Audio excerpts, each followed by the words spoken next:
if you don't mind, I'd like to give this man a standing ovation while he's in our presence for the contributions to this community that he gives. I've been watching this man since 2016, and I've been seeing him and watching him help transform people's lives. I love that. For a higher quality way of living and thinking and loving themselves. And I want to say personally to him, because I've been able to personally learn from your writings. Battle Cry is a book that I read through, and I often will watch you on Instagram and then go back to your literature and see how it aligns, you know, because you're an excellent teacher. You're an incredible orator. You're very gentle. You're very compassionate when it comes, and you're very empathetic when it comes to men, especially young black men. And I think that is necessary. I was telling you outside, I wish I had someone like you or more people like you around me when I was growing up. And so I want to say thank you, man. He's here to celebrate his book, The Man, The Moment Demands, where he challenges and dismantles preconceived notions of masculinity. And even reading through this book, I want to go through an excerpt before I say his name, Heather B. Okay. All right. And this is from a section in the book called Fight to Love Yourself. And he said, my father once shared wise advice with me. Stop expecting someone to apologize for punching you. In a metaphorical sense, this counsel urges us to stop anticipating an apology from people who intentionally wound us emotionally or verbally. It implies that waiting for an apology or remorse from a wrongdoer might be both unrealistic and unproductive. If someone says, I'm sorry, but doesn't change their behavior, it's not an apology. They simply said, psych. These are the words from the one and only Jason Wilson, man, and I want to welcome him to the show. The King, Jason Wilson, is here, man. Jay, finally up, glad man? to be here, brother. Finally, yes, yeah, you made it. Yes, sir. 30 minutes early this time. I wasn't going to bring that up, man. It's all good. You know I wasn't going to bring that up. But, man, welcome to the show, brother. Glad to be here, brother. I'm curious. I'm glad to have you. I'm curious to a couple of things, but first I want to tap into your love for hip hop culture. Yeah. And I'm not sure how often you speak about that, but you know, like me, you know, you found foundation through the culture, right? Yeah, it was my way of finding identity. You know, when I grew up, didn't have my father around. Same city, just wasn't actively in my life. Then my brother was murdered when I was young. And then my entire community, I was in between two popular gangs in Detroit. So I really I had to make a decision whether I would follow either or carve my own path. And thankfully I had enough friends who were in gangs were pushing me to do the right thing. And I just happened to find my niche DJing. I started when I was in the 8th grade with one turntable, scratching sucker MCs. What kind of turntable was it? It was a belt drive, Panasonic, I think, at the time. Then I got my first set of 1200s, Technique 1200s, at 16. And from there, I didn't look back, man. But hip-hop gave me my own identity.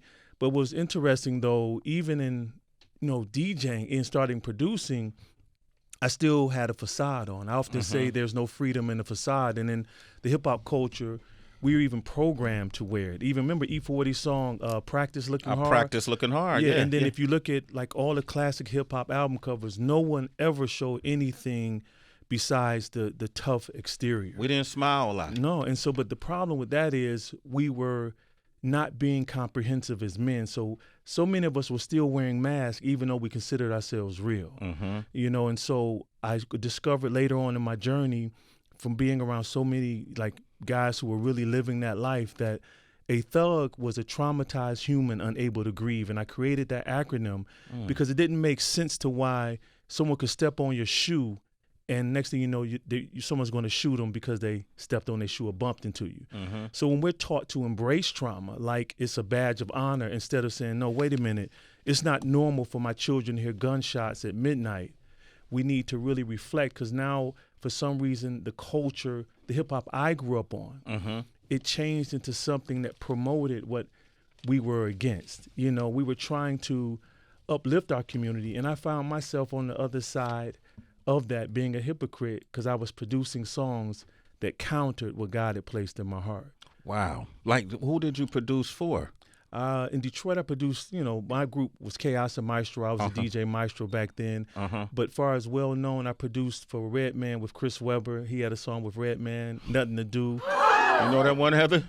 I do. Yeah, they did a couple joints because with Red and Chris and different people, Chris and his brother too, David Weber. David. David. He sings actually. I think. Yeah, he used to sing rather. Wow. Yeah. I don't know if he shared that, but he did. No, he didn't share that. But thank you. He used to sing, and then I did songs with Corrupt as well. He had became actually very encouraging during the time when I was trying to make my transition out. Okay. The Most High told me one day when I was making music, he says, you know, it is a gift that you have, but you need to be more responsible with it.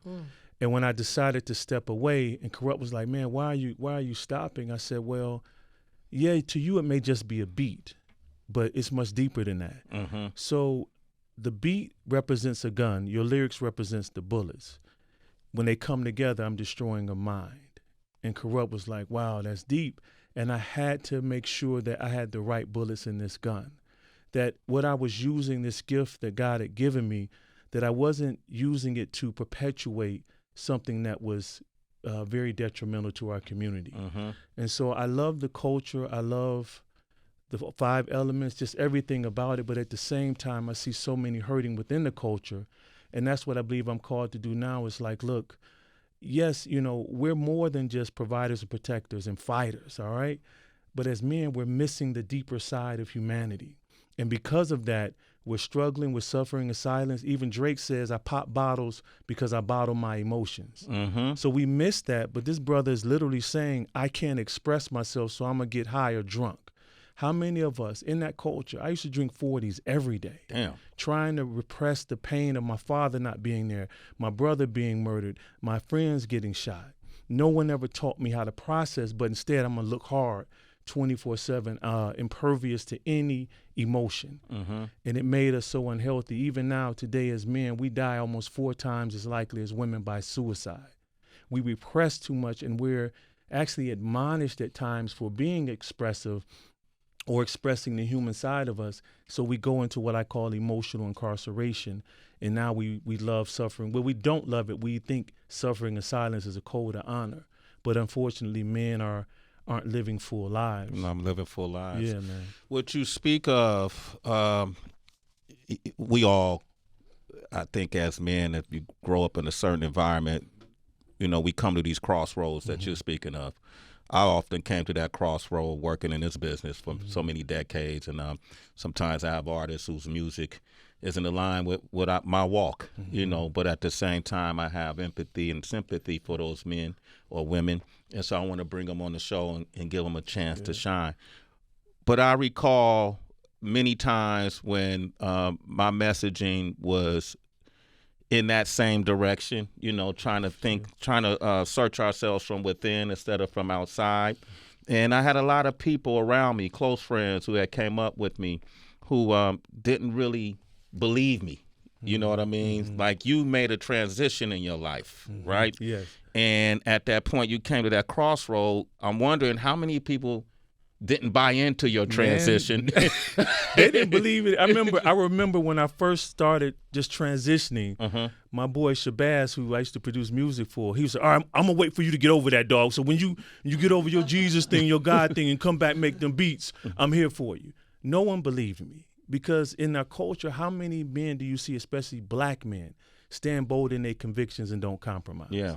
So I was a gem in that era. And so what was great, though, when I did walk that straight and narrow, when I did say, hey, I'm with you, I still love you, I'm going to be here, but I can't walk that path. When you're ready, come with me. I never judged my brothers who were still in hip-hop. What's deep is that they would still come to me for counsel. So here it is on record. You're hearing and you're seeing in videos someone completely different than this man, young man, breaking down to me in my basement. And at the time, I couldn't foresee what I had to do today. It was probably too heavy for me then. Back then, right? Yeah, but a lot of rappers DM me, reach out to me, who are real popular. And so my voice is for them who can't really express it. A lot of these guys are in positions where they have to make money. They have to, you know, compromise. But I'm saying you don't. There is a way out. You just have to fight for that. And you have to learn, you know, and I'm using my own personal experiences when I speak on this. You know, when I first wanted to try to understand my emotions and my feelings and how to express them, I didn't know how, which is really frustrating. And then I think that's when we go into our masculine shell, right? Well, I don't want to be embarrassed. I'm at a loss of words. I don't even know how to correlate the words with what I'm feeling. Right. That's a process to learning how to communicate. You got take action moments in this book, right? Absolutely. A lot of take action moments. And when I read them, I'm like, man, if I tried that, I could have probably did a lot better in my communication. Yes, sir. How do you teach men to communicate what it is they're feeling? First and foremost, I model it. So when if I get a group of men of 50 in one room, and they see me as transparent, still strong. Again, I've been trained in the martial arts, tactically trained as well. So they don't feel that, man, this is weak. Wait a minute. This is not weak. This is comprehensive manhood. When I model it, they can see me transparent. I may cry over something that's heavy. I may express some trauma that I needed to release in that moment. Next thing you know, it's a chain reaction of men. Men expressing their pain, no longer holding it back, and they're able to transform. I also love using practical examples in this book. I use the crayon analogy where I compare men, our usage of our emotions is like compared to the 8 crayon box. Then you got the 64 box of crayons that women have. So the 64 box of crayons represents the gamut of emotions that we were all given, regardless of your gender. But yet women are used to expressing those. As men, we have the 8 box of crayons of emotions, and we probably only use 3 or 4 out of those: anger, frustration, and maybe some fear. As a result, in communication and what you're talking about becoming a verbal processor, when a woman expresses violet, all we have is purple. When a woman expresses lime, all we have is green and yellow, and we get mad because she can't understand why we can't create the color. We're trying our best. The thing is, when you're not used to expressing the emotions, we're taught to hide. And, from childhood, big boys don't cry. We're programmed young, no pain, no gain, that expressing any emotion outside of the masculine ones is a sign of weakness. But it's actually a sign of being human. The misleading mantra, big boys don't cry. Yeah. Actually, Dr. William Frey discovered, he's a biochemist, that tears not only contain 98% water, but also stress hormones when they get excreted from the body, which is why we feel better when we cry. Feel so great when we cry, So man. it is when you tell boys to shut up, be a man up, be quiet. Then you wonder why when he turns 13 or 20, he's not talking anymore. He's angry. He's now thinking of having suicidal ideations, and he's unapproachable, can't keep a job, apathetic, stuck in the basement. That's why we've conditioned men by a lie that manhood only means doing instead of being. And I tell brothers, you're not tired of living, you're tired of not living. And we have to get to the place, instead of always complaining, we have to now start fighting for the life that we desire and deserve. The women, what I love about them, they refuse to allow the world to define their worth. My father would say, my wife doesn't need a watch because there's a clock on the stove. And what was the misleading mantra? A woman's place was in the kitchen. Yeah. Women rebelled against that. And the other injustices that they had to face, couldn't even have a bank account unless you're married. But as men, for some reason, we settle for the grinding lifestyle. We settle for just bringing the bacon home. We settle for being called the lesser half, our wives being referred to as the better half. We settle for the honey-do list. I talk about in there, we need to also say the honey don't list. I'm tired, I need to rest. How many of us as men, when we want to take a nap, we jump up when we hit a door, or if our girl coming in, our wife coming in. We pop up. Yeah, because our lives are performance-based. And none of us are truly happy because we're not living in purpose, but more so, we're not fighting to feel. And one of the worst things we can teach boys, regardless of ethnicity, is to teach them to be fearless, because no man is fearless. Everyone has something that they love that they don't want to lose. Without fear, there is no courage. For you to be courageous, something has to be at risk of you losing. You're going to fear that can happen, then you move through it. So we teach our boys in our academy, feel fear, but don't succumb to it. Yeah. So when you allow a boy to feel, when you allow a boy to allow a man to feel as well, we become better leaders, husbands, community servants, sons as well. And that's all I'm offering. I'm not telling brothers to relinquish your masculinity or masculine attributes. I want you to understand that word is just an adjective. It's not a comprehensive definition of what it means to be a man. Its attributes traditionally ascribed to men is strength, boldness, and aggression. That's it. So if I'm a nurturer, if I'm a coach, does that mean I'm feminine? No. Nurturing is not an exclusive characteristic to a woman. Yeah. It's also to men as well. Say that again. Nurturing is not an exclusive characteristic or attribute to women. It's ours as well.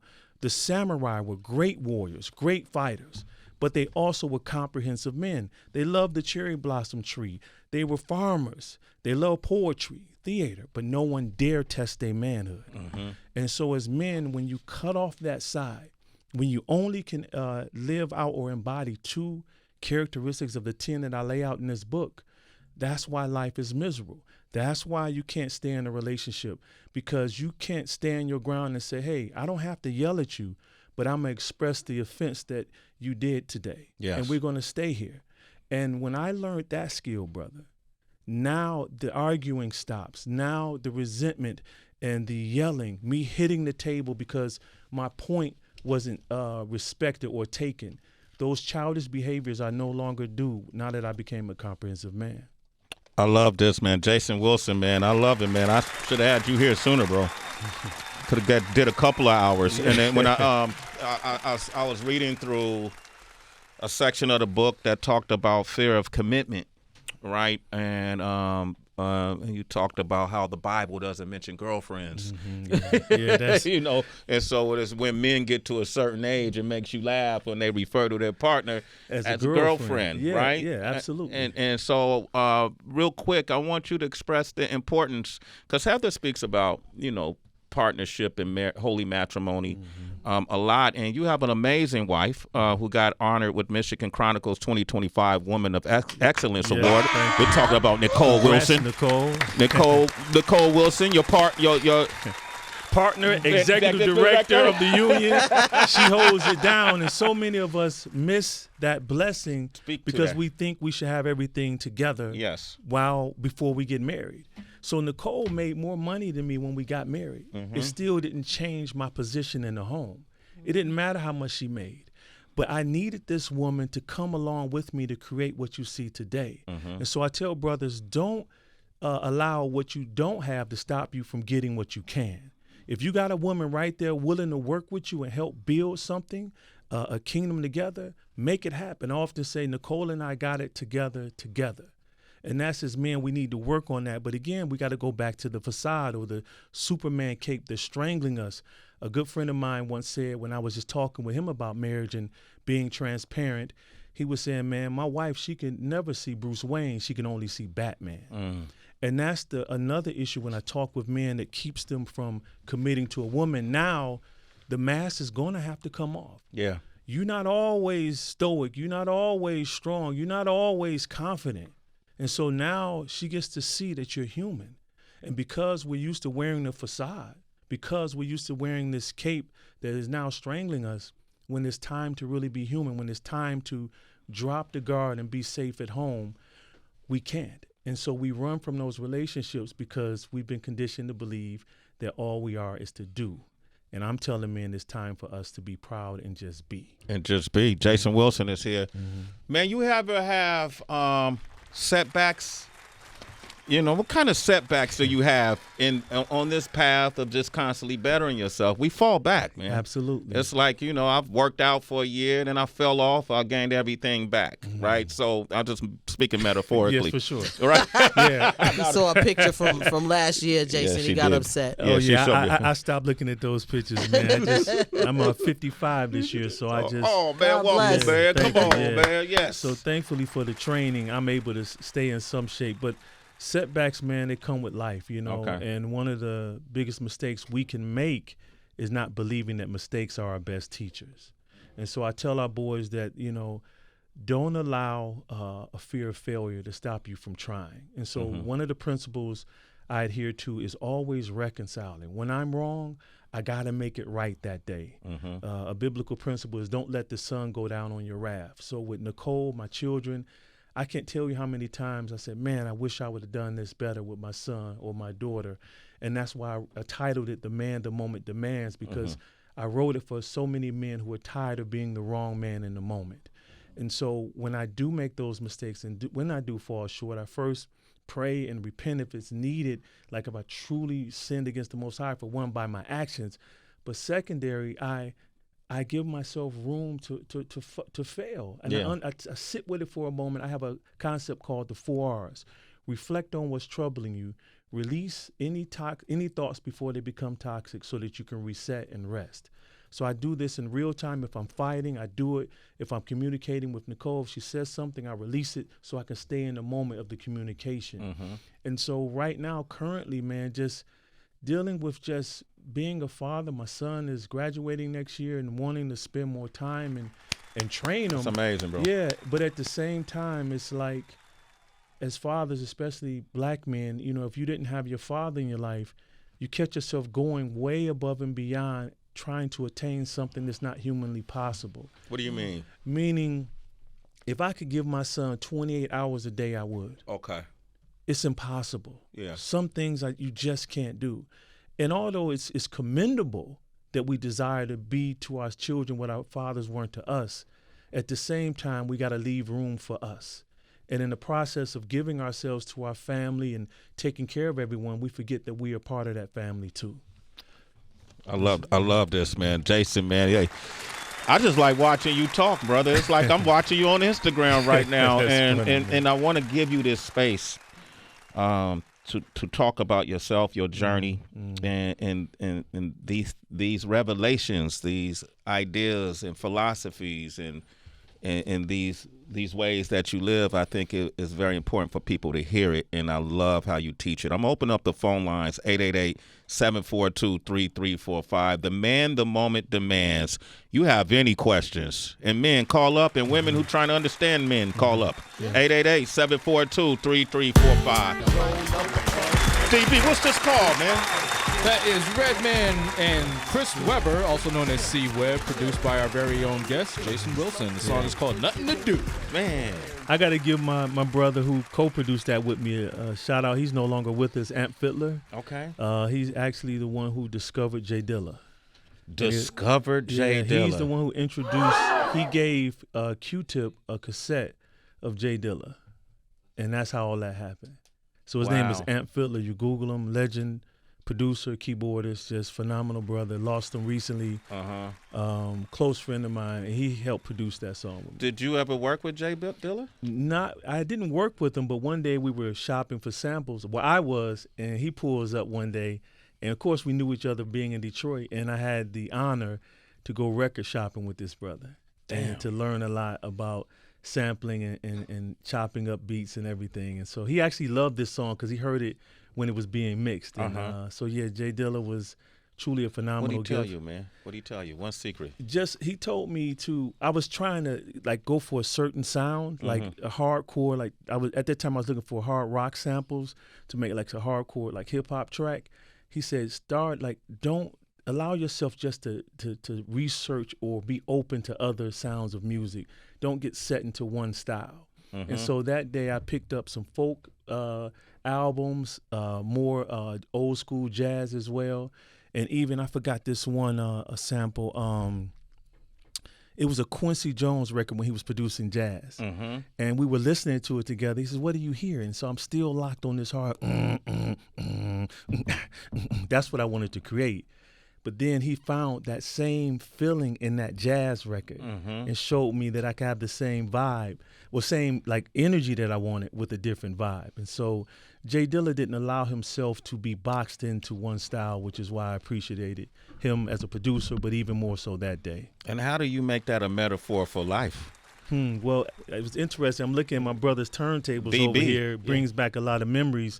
I remember all I used to do was spin hip-hop in the 80s. That was it. Yeah. Until one day I was at a backyard party, and it was a girl I was eyeing the whole night. You know, I was waiting for my time to talk to her, but she comes to the DJ booth and requests a song.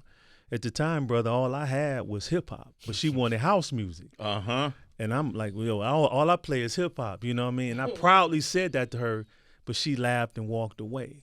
And in that moment, I realized, like, wait a minute, I need to be more comprehensive as a DJ. And also, I had to, for me to get the real money, I couldn't get like the weddings and the big cabarets because all I spun was hip hop. So I had to partner with DJs so I could have a set where I'm the hip hop DJ. I would come in and just spin hip hop, but I wasn't making the money. And so the metaphor, when I allowed myself to be more expressive, like again, I'm just trying to be hard, but techno was founded in Detroit, so I started spinning techno, became really good at spinning house. I started making more money, became one of the best DJs in my city. And by me allowing myself to be more open, made me a better DJ as well. There you go. You hear that, Lonnie Light? Lonnie Light's here. He's our assistant producer right here, AP right here. You got a question, Lonnie? Yeah, I do, Mr. Wilson. Yes, Bless sir. up to you. What's up, brother? So, like, what would you say to male figures who are trying to reach the youth, but that don't listen, And on the flip side of that, what would you say to, like, young brothers like myself that are trying to receive advice from our elders, but they're kind of coming at us in a way that's hard to tolerate? So the first question is, if you're a mentor, how can you reach younger boys who aren't listening? Yeah. The first thing I do, brother, is in the cave of Adullam, when I have a boy who's rebellious or just angry and is resistant, I make sure I'm on his level. Like, eye contact is real important to me, to let him know that you are the focus of this conversation. So even if I have to drop down to my knees, I'm locked in with him. Number two, a lot of mentors feel that we don't treat the younger generation with the same respect we would treat a man. So whether I'm dealing with a 6-year-old, a 10-year-old, or a 16-year-old, I'm treating him like I'm talking to grown men. I would not yell at you, brothers, try to demean you in any form, no matter what's happening. And so I make sure I respect them as a grown man. Secondly, ask them questions instead of talking at them. What are you feeling? And give them the room to express it. And when I do that, now it's deep. They often know their own answers. You just got to give them the room to express that. And secondly, for the younger men, especially millennial men who don't have mentors or sages in their lives, and it seems like if you're resistant or they're talking to you the wrong way, keep pursuing the men that you desire. Like I was talking with Sway earlier, you said how you wish that you had the cave of Adullam or someone like me in your life growing up. All I became was what I longed for. I became literally that person that I wanted growing up. So I'm saying to you is, a lot of times, you may not have that male figure around, but keep seeking that. But in the process, live from the good in your heart. Live from what you desire to see that is good. Instead of complaining, write those complaints down, because you may be surprised that those complaints are something you're supposed to solve. So for me, I was grieved at the state of black youth in my city. There were several Scared Straight programs and the boot camps. You don't see those anymore because it didn't work. Okay. How can you expect to heal a boy from trauma by re-traumatizing him? And so that's when I created the Cave of Adullam. It was a place in my heart, something I longed for as a young man in martial arts. At first, it was all martial arts. And then I realized the boys in my community, what they needed, it wasn't more discipline, they needed more love. They didn't need to be scared straight, they needed to be healed. So when you train with us, you're going to learn how to grapple, you're going to learn how to throw, how to fall, how to kick, how to elbow. But at the same time, you're going to know how to wage and win the wars that's inside of you. Yeah. And so when you seek that battle, don't worry about everything that's outside of you.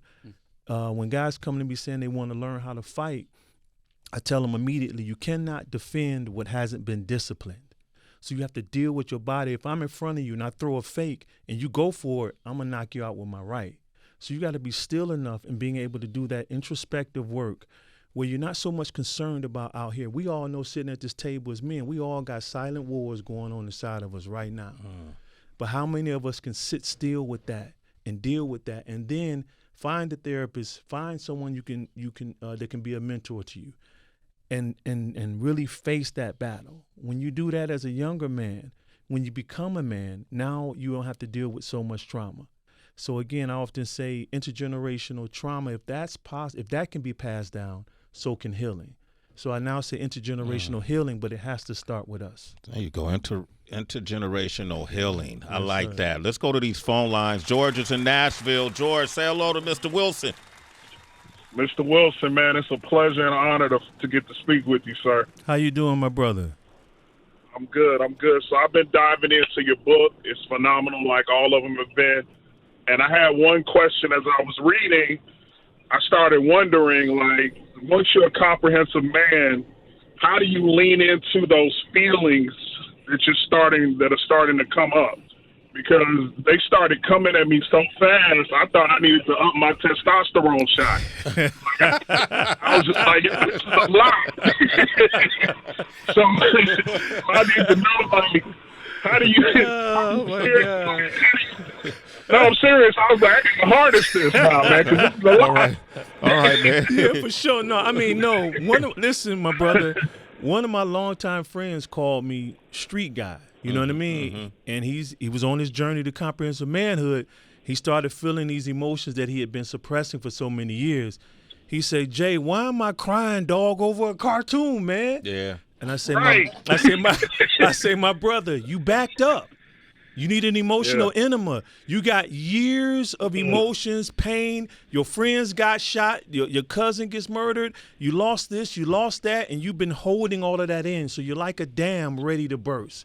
And so I tell you right now, brother, give yourself some room to grow. Allow yourself to grieve and release all of that so that you now will have the capacity to deal with life in a more healthy way.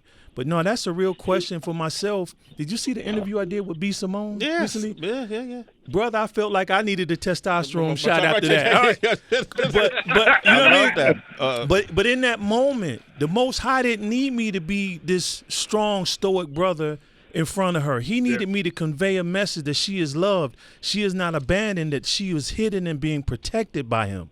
And that requires some tears, that requires some transparency.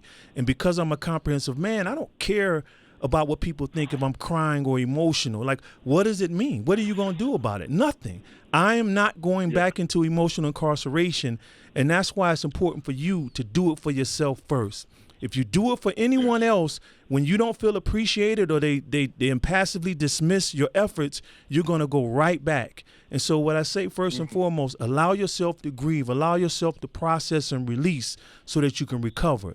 And secondly, my brother, do not do it for anyone else but you right now. They will benefit, but make sure you're the main focus of it. You got it? No, I appreciate that. My therapist said, when I met with her a couple weeks ago, she was like, you've been living the trauma of the South Side of Chicago your whole life. Like you used to accommodating to the GDs and accommodating to the Blackstones and making sure your hats are straight and all these other stuff so long that you're doing it now in the boardroom. You're doing it now in meetings.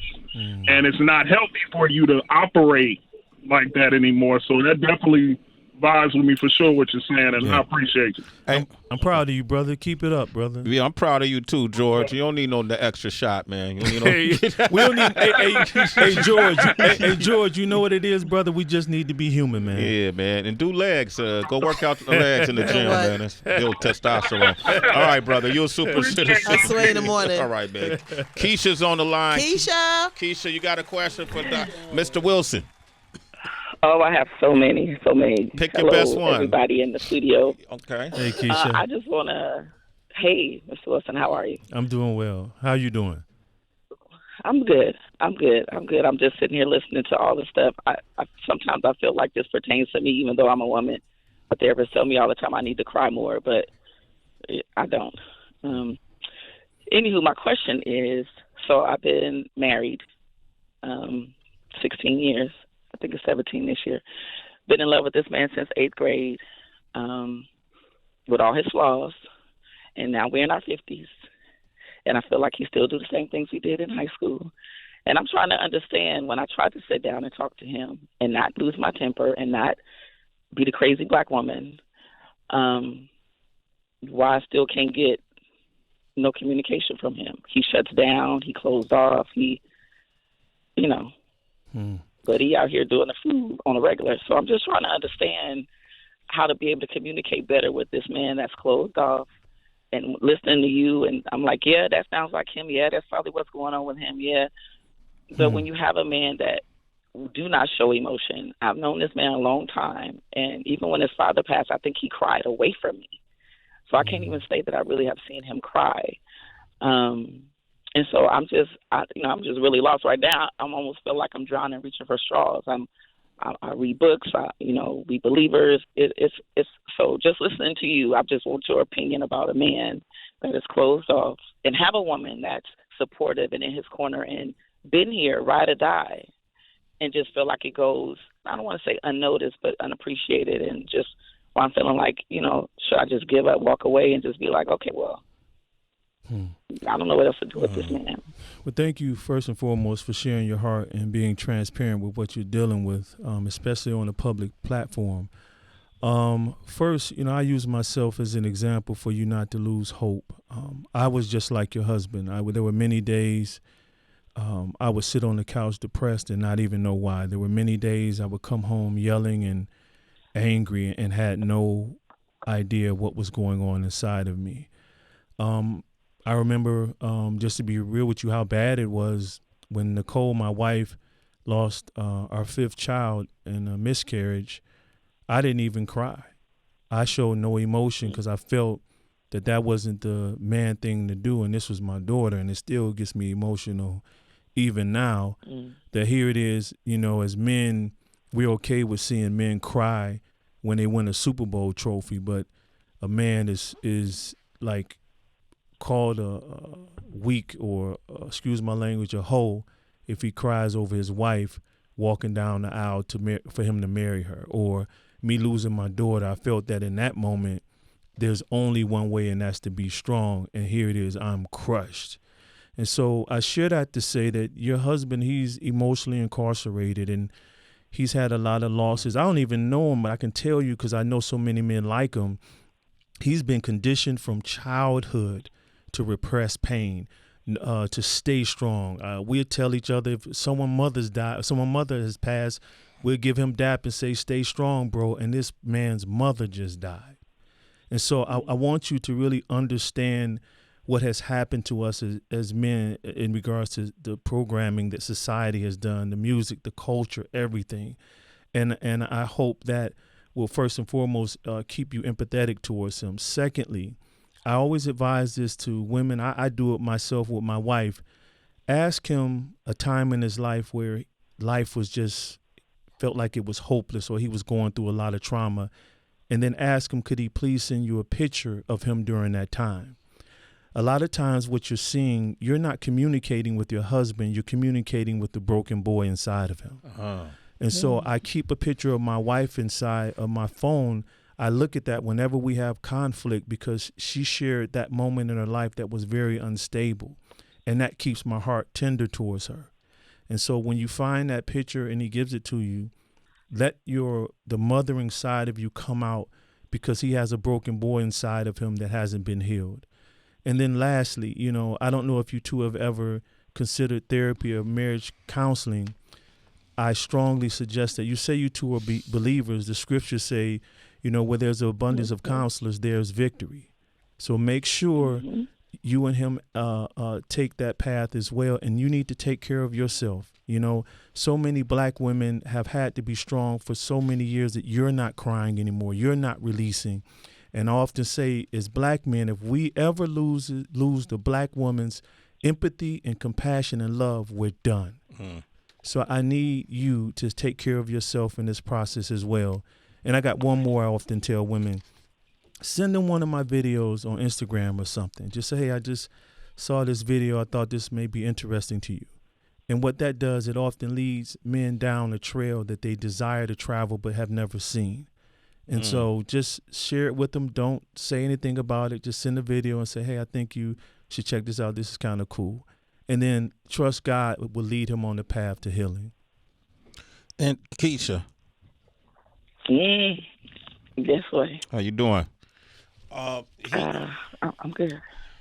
I think this book. Yeah. Give him the moment demands. My new book will take him through the process of becoming a comprehensive man so that he can deal with that trauma. I have two exercises in them that in this book that will help him process what he's been through so it can finally be in front of him so that he doesn't, a lot of times as men we think we're the problem and we're always wrong, but no, it's what we've been through. And so I believe this book will help him. Okay. Well, Keshia, make sure you try that book and stay in tune with us, and make sure you follow Jason Wilson, because I'm sure if you were to DM him, he'll respond to you and mention us. Right, Jay? Yeah, so, okay. DMs I get a lot. So my sister, you can contact me through my website, MrJasonWilson.com. You know how to DM, sometimes you don't see them all. Oh, yeah, that's and right. So something as sensitive as this, I'd rather, if you could, just go to my website. Okay.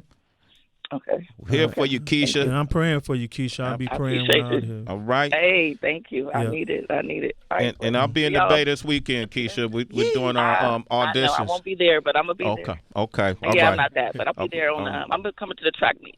You coming to the track meet? Okay, we're doing the track meet March to the track 15th at Tracy High. My family is sponsoring the 5 North Invitational. Yep. Our company is Top Speed Athletics and Experiences, and I got some surprise guests, Keshia, that I'm working on coming to that track meet. So we already got over 35 teams registered, over 1,000 students that are going to be running. Beautiful. And like you, Mr. Wilson, we want to really promote, being fortitude, mind, body, and spirit through the discipline of track and field. That's so good. you what you do in martial arts, probably not as extensive, but I'm inspired by what you do through martial arts because I grew up running track and field. Oh, man, you got a lot of principles in track and field. Oh, man. For life. Come on, you already know, brother. Yeah, let me know if you want me to come out. That's one what day. I'm about. That's why I threw it out there. All right, okay, Keshia, you're a citizen, Keshia. All right. in the morning. Hey, God, have a All good right. Yes, that's why I threw it out there. We're connected now, brother. Don't worry. I got you. Yeah. You will be asked. All right. For sure. I'm there. I'll be there. Yeah. My man. Have the B. You want to ask a I question? do, because Keshia is on my spirit, and I'm just being honest, because if you're not a Keshia today, maybe you've been a Keshia, or how do you not become that, in a sense where you can be dating someone, right, and you don't know that this person, or they're very good at hiding all of these things. I don't know that you're emotionally incarcerated, or if I kind of get the sense, I'm thinking it'll go away. This is not permanent. But then you wake up 16 years of marriage, and it's a real thing to me when she said, I don't know whether to stay and just bail, but at some point as a woman, it has to take a toll on you as well, because you're also dealing with your own things internally, and then you take this on. I want to start with the dating process, if you can. How do you know, possibly when there's some flags, how long is too long? I had a friend been told after 12 years of dating someone, I shared this with Sway, he broke it off with her after 12 years of living together and said, I realize that you're a good girlfriend, but you'll never make it as my wife. And I just kept saying to her, 12 years though, you didn't know anything. When were the flags, So are men good at hiding these? Are we good as people hiding? How can you tell early on? It's twofold. All right. For one, as soon as you become intimate with that man, you're blinded.